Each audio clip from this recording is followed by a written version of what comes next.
जय माँ काली मित्रों, आपका मेरे चैनल माँ काली माँ दुर्गा शक्ति संवाद में स्वागत है। मित्रों, अगर आप मेरे चैनल पर नए हैं तो मेरे चैनल को सब्सक्राइब कीजिए, लाइक कीजिए, शेयर कीजिए।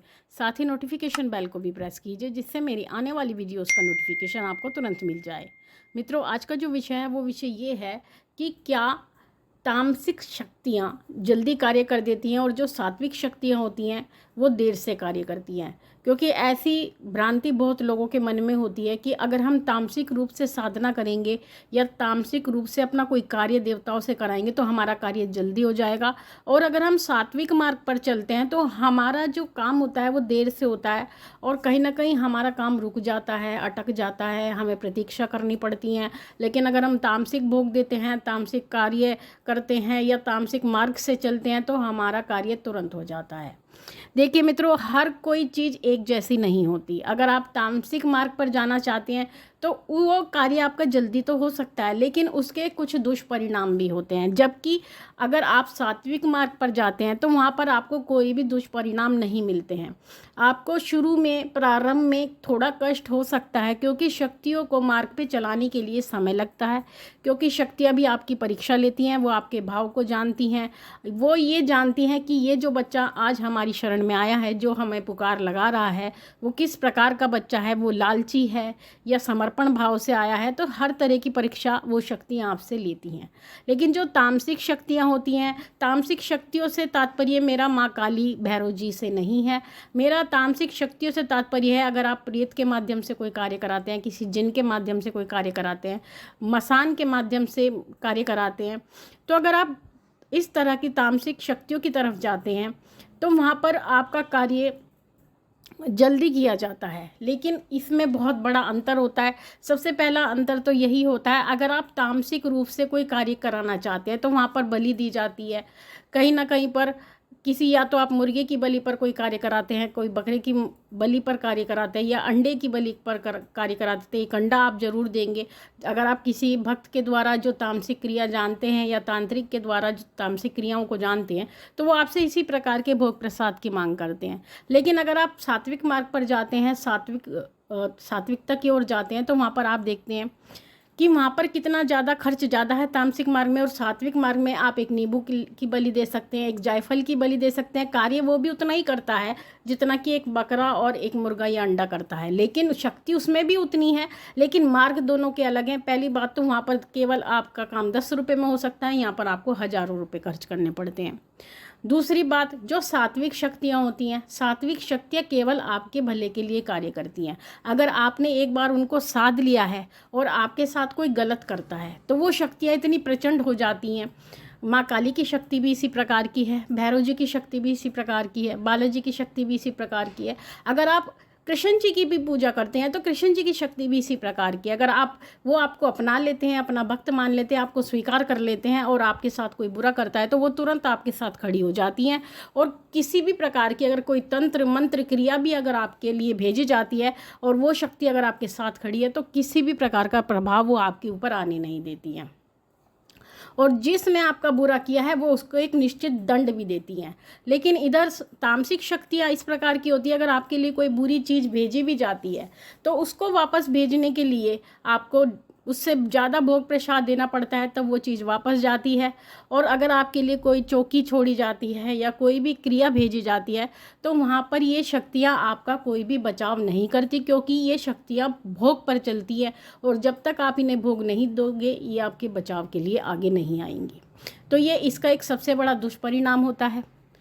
दूसरा, अगर आप तामसिक मार्ग से चलते हैं और अगर आपने कोई वचन दिया है, किसी भी प्रकार का वचन कि मेरा ये कार्य सिद्ध हो जाए तो मैं इस प्रकार का भोग प्रसाद आपको दूंगा, और अगर आप वो नहीं दे पाते हैं, वचन आप भंग करते हैं, तो इससे आपकी बहुत बड़ी हानि होती है। वो आपको कहीं ना कहीं दंड देती हैं, क्योंकि वो तामसिक रूप से चलने वाली शक्तियाँ होती हैं। वो आपके घर में परेशानी खड़ी कर सकती हैं, वो आपको भी दंड दे सकती है, एक साधक को भी दंड दे सकती है। लेकिन इसके अलग जो सात्विक शक्तियाँ होती हैं, जो वैदिक मार्ग होता है, अगर आपसे वहाँ पर कोई गलती भी हो जाती है, तो कोई त्रुटि भी हो जाती है, वहाँ आपको बिल्कुल भी दंड नहीं मिलता है। वहाँ पर केवल आपको संकेत दिए जाते हैं।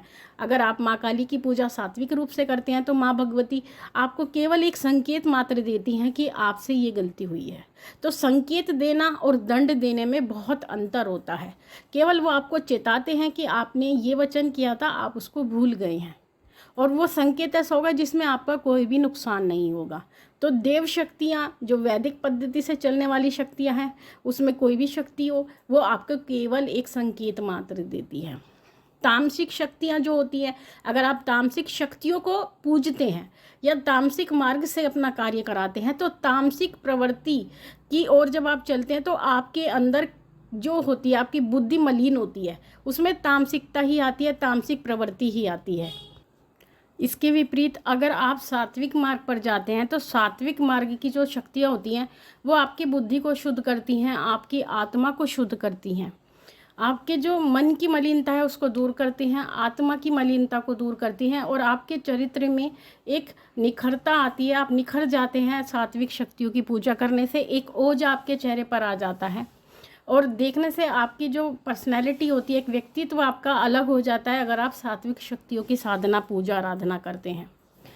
दूसरी बात, अगर आप तामसिक शक्तियों की पूजा करते हैं या तामसिक विधि से कोई अपना कार्य कराना चाहते हैं या तामसिक शक्तियों के माध्यम से ही आप जीवन में अपने हर कार्य को करते आए हैं, तो ऐसी परिस्थिति में जब आप जीवन का अंत करते हैं, यानी इस संसार को छोड़ते हैं, तो इस प्रकार की जो शक्तियाँ होती हैं, जो भूत प्रेत होते हैं, प्रेतों के माध्यम से कोई कार्य करते हैं या मसान के माध्यम से कोई कार्य करते हैं, तो ये जो शक्तियाँ होती हैं आपके जीवन के बाद में आपको अपने साथ ले जाती हैं।